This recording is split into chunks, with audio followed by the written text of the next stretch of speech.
Buenas tardes, bueno, estamos aquí, bienvenidos con el grupo folclórico Hawani Garifuna, Garinagu, Hawani Garinagu.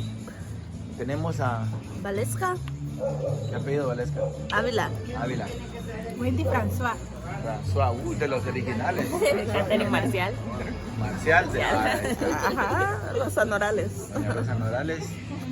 Kelber Norales, hermano. Ajá. So, Patricia Norales. Patricia Norales también. Amor. Your wife.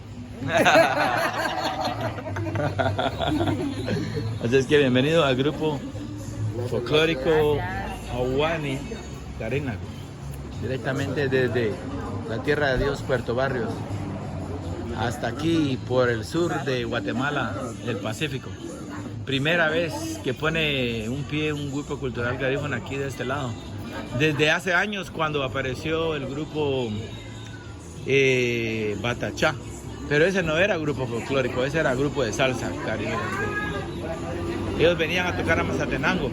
Ajá. Así es de que, greetings my people, we have our wonderful performers all the way from Puerto Barrios, Hawani Garinagu.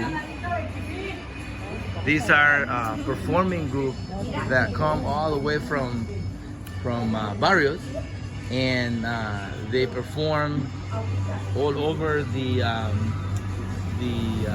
Caribbean side of Guatemala. Tomorrow morning they will be doing a performance at the cruise ship at the port in Barrios. So we welcome you guys, have a good time, and we want to see you perform, okay? So es que un buen show para hoy.